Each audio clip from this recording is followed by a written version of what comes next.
Aloha aina kako, this is Andre Perez. I'm up here at Pu'uhonua o Pu'uhuluhulu. I'm sitting here with retired Hawaii police officer, Lieutenant Juergen Canda, and he came up here to the Pu'uhonua to see what's going on for himself, to try to get a first-hand experience. And had he not retired, he would have been involved pretty intimately in the operations going on here at the Pu'uhonua on the Hilo Police side. So I wanted to ask you, you came up here to see for yourself what's going on with the Kupuna blockade on Maunakea Access Road and the Pu'uhonua. As a recently retired lieutenant from the Hawaii Police Department, I was wondering if you could just give us your perspective, your thoughts. What was your first impression? Well, my first, first of all, I have a professional curiosity, first of all, because this is something that's not only related to our community, but from a law enforcement perspective. Right. When I saw the what was occurring up here, the footage of it, I had to go see it for myself. Yeah. Because I was pretty amazed by how the Kiai conducted themselves, first of all, and how it set the tone for a very civil and nonviolent encounter. It also helped dissipate any animosity towards the police, which I was very grateful for, because I really heard for my officers, and some of the officers that were up here, I was actually their immediate supervisor, and I just really, my heart breaks for them, for the Lahui as well. So I kind of have my foot in both worlds here, and but I was very impressed by the spirit of kapu aloha, and I'm so impressed by it and the way how things are worked up here at Pu'uhuluhulu.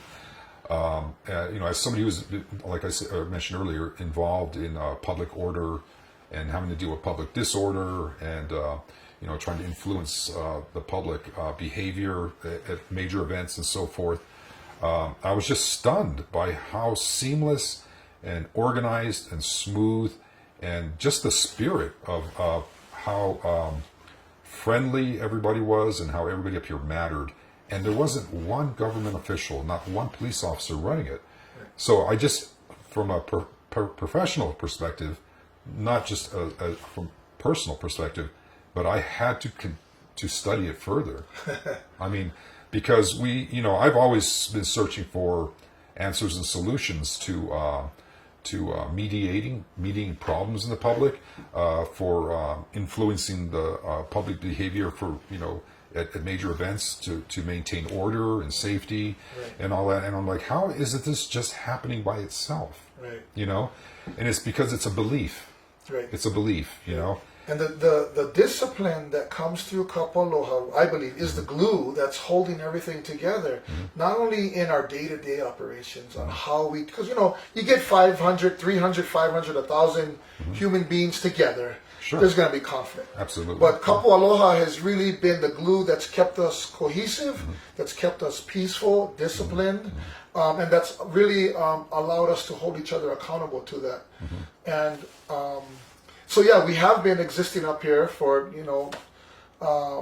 over 6 weeks now, with minimal internal or external altercations. Our demeanor, our approach is rooted in peace and nonviolence. Yeah, and I felt that every government official should come up here and witness this. Community police officers, people that work for the county, whatever, they need to come and see this.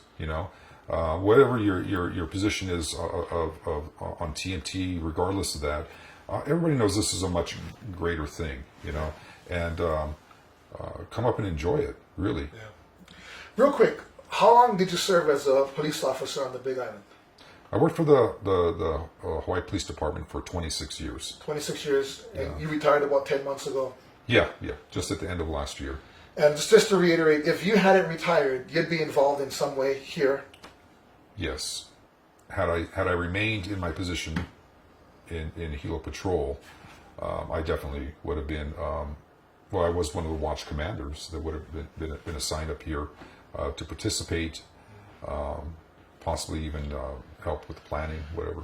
Maybe share real quick with us. The other day you were you sat in on a general nonviolent direct action orientation that we held. Just a quick analysis on that, or your reaction to that. Just happened to walk up literally 5 minutes before a drill was conducted. Oh yeah, the practice drill. Yeah, and so I got to observe it, and I'd have to say I was pretty impressed because the whole, the tactics aside, the philosophy and the whole spirit of what was being employed was that we don't get anybody hurt, or that they don't get anybody hurt, that they don't cause confrontation, and that everybody has to behave. Everybody has to behave because everybody there, if they cannot engage in, or maintain kapu aloha, then they shouldn't be there. Right. And that's okay too, because but everybody there has a responsibility to maintain kapu aloha and help each other maintain it as well, because we don't want to cause a confrontation with the police or unnecessarily. Right. Escalate. I mean, Yes. that's what, when we do the orientation, we remind everyone that kapu aloha is always on. Not only how we treat each other, how we deal with the opposition, but our discipline is directly related to our safety, because our discipline maintains de-escalation, not escalation, and that we're always conscious of de-escalating our so the person standing next to you, each other. Like, we want to be conscious to maintain peace and nonviolence. Right. And there's always, and even now, if you see in the States currently protests where people are looking to instigate, violence. And so, I'm very proud of the citizens of Hawaii and Lahui, because this is truly how human beings are supposed to act. We're going to have conflicts. We're going to have issues where people are going to protest, but we have to rise to a higher level of behavior, because we embody the spirit of aloha, right? Right. And that also teaches our officers, right? So when they come up here, they're now in a space that's been created that provides for their safety as well.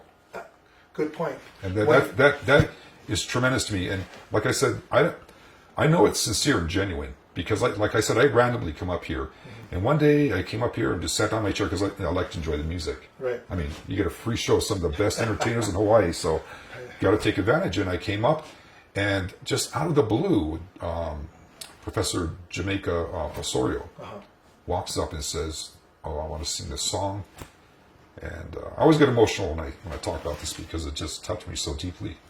Because my previous commander was Elroy Osorio, Assistant Chief Elroy Osorio, and this is his niece. And she wanted to dedicate a song to the police officers that were caught on the other side and the families on the other side, and hoping for the day when all this conflict is over and we can all be joined. And she sang this beautiful song, and it just touched me so deeply, and that's when I knew that this was a sincere thing. It's not a tactic. Genuine. Yes. Sincere. Yeah. And so, I mean, I think, we have a really unique situation as a person who's an activist, who's been engaged for a long time and studied nonviolent direct action theory, methodology, strategy, and tactics. That here in Hawaii, we have a really unique situation when it comes to this kind of engagement with law enforcement, because we're such a close-knit community. We're grounded in a common culture. Yes. And it really creates some good things in terms of rapport and ability to dialogue, and common values that ground both law enforcement and protectors. But it also creates sometimes not so good things, because we're such a close-knit community that the officer standing across from you could be a direct family member, it could be a classmate, could be an old friend from high school. And so I was at Standing Rock for 5 weeks, and we didn't have that problem at Standing Rock. There was zero relationship with the officers. There was nothing that bridged water protectors to the law enforcement at Standing Rock. Here in Hawaii, it's the exact opposite. To me, that is a really good thing. Because I know my children may come up here, and family members, and other officers' family members have come up here. All my children are Kamehameha School graduates, and they feel very passionately about this. And so I'm grateful that they, when they do this, they're also concerned for the keikis. Right. They don't want them in the area to Right. witness it because it may upset them. But they created a way of doing this that provides for everybody's safety, including our family Right. that may participate, and provided a way that, you know, even for the officers that have to do their job, that they don't have to escalate it. The situations that you saw at Standing Rock, which were horrifying. Yep. And, you know, that's the problem also that I saw with Standing Rock. I felt, for all the brutality that you saw up there, I felt really bad for those officers because they were never taught any better. Right. You know, it was evident they'd never been given training, you know, and it's a different culture. And they're sort of detached. They have zero relationship. But here, there's the detached it's the opposite. Yeah. And what I mean that sometimes it's good and not so good is Yeah. that it can be not so good for an officer who really doesn't want, a Hawaiian officer who has family, friends, classmates, you know, extended ohana, who just doesn't want to be here on this side. You know, I mean, I know personally that there's officers who, if they could, they'd be standing with the kiai, the kapu aloha.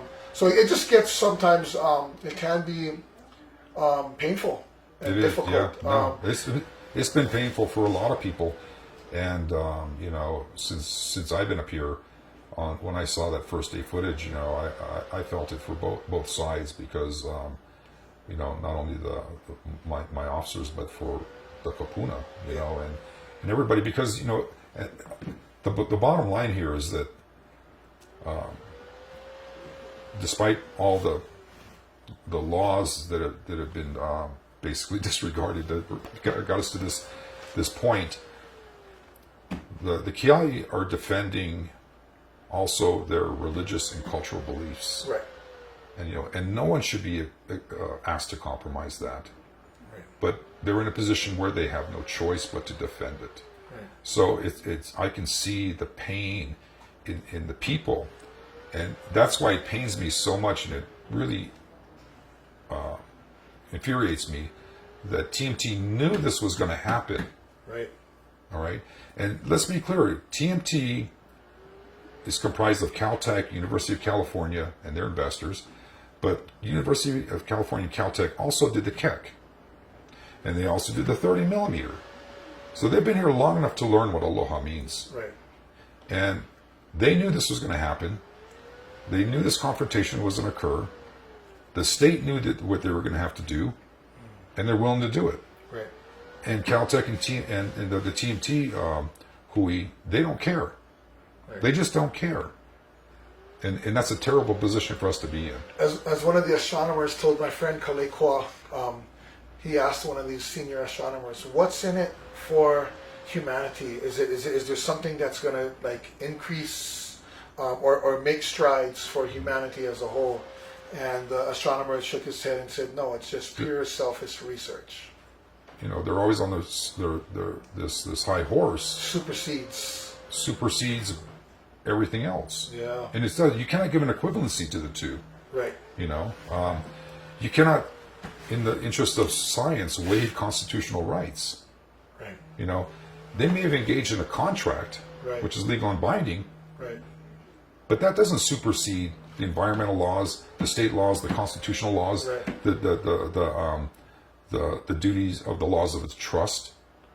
So you can't just say, "Well, I made a contract with somebody, so we're going to override all these other things," Right. because those obviously have precedence. Right. You know, and so it's the tragedy that we're facing, that the state of Hawaii is demonstrating that there is no rule of law. Right. There is no rule of law. You know, it's come down to now where they have to wield the rule of power. We'll stop here. Yeah. Thank you. This is retired Hilo Police Department Lieutenant Juergen Canda. He's up here at Pu'uhuluhulu. He came out to check it out for himself. His ohana's here, his wife, his children, and he wanted to share his observation and give us an insight from the perspective of a retired Hilo Police Department officer. Mahalo nui. Mahalo. Thank you, brother.